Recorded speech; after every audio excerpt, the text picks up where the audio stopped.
you. Senator Cotton.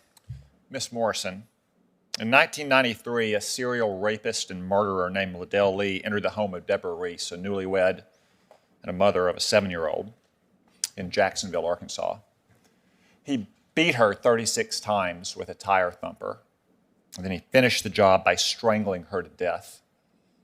2 years later, he was convicted by a jury and sentenced to death based on eyewitness testimony and his possession of her stolen property.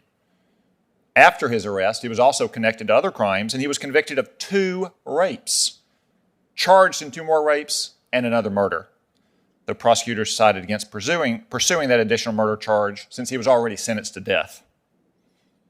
After more than 20 years, including numerous frivolous appeals and motions for delay, Lee was finally brought to justice in 2017 when his death sentence was carried out with approval from the Supreme Court.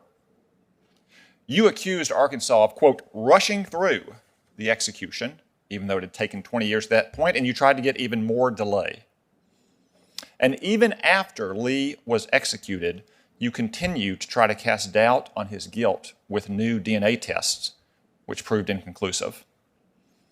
Do you believe that Liddell Lee committed the rapes and murders he was accused and convicted of committing?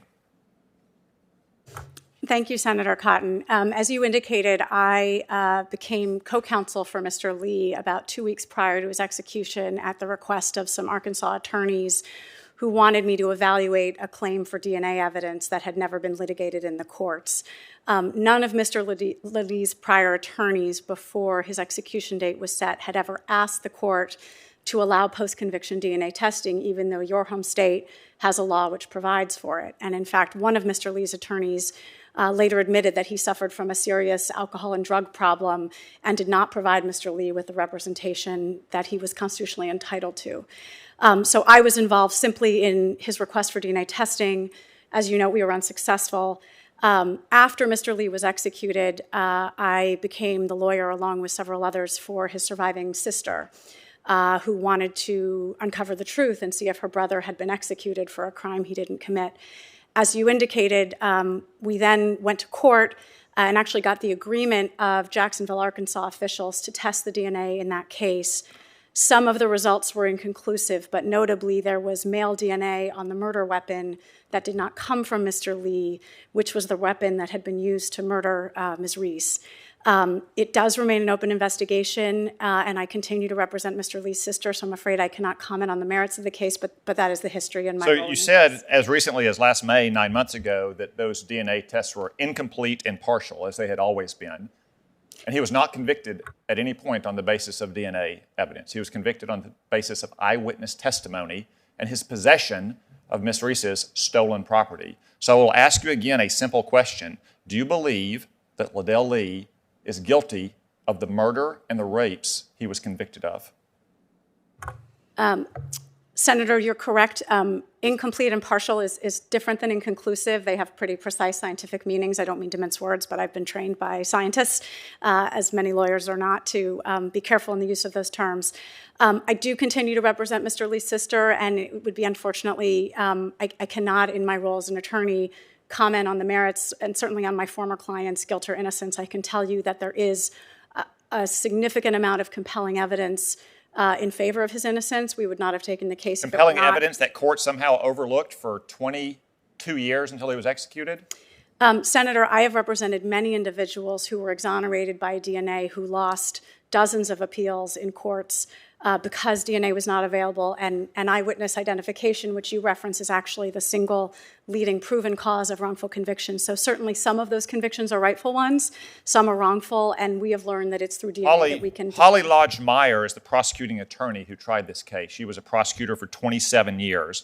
It was the only death penalty case she ever pursued because it was so heinous. Do you think you know better than she does about Liddell Lee's guilt or innocence? Senator, I'm sure that Ms. Lodge worked very hard to pursue what she thought was a just result, as have many prosecutors who, through no fault of their own, ended up wrongfully convicting innocent people. And I think what we can hope from our system is that all of us as human beings will take an open and fair look at the evidence, including new technology that was not available to Ms. Lodge. As he walked to the execution chamber on the night of his execution, he looked at the warden and smirked and said, "This ain't happening, y'all are taking me back." Are you proud that you encourage such defiance in convicted murderers? Senator, I don't believe that anything in my career has ever encouraged defiance or disrespect for the process, and I know that Mr. Lee maintained his actual innocence until his execution.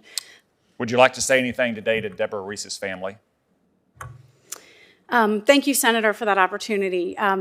There is no question that Ms. Reese suffered a horrible death that no one in this world should suffer, and my heart goes out to her and her family for their loss, and I only hope that the right person was convicted and executed, because the contrary is unimaginable. Anything you'd like to say to the 3 women who Liddell Lee raped?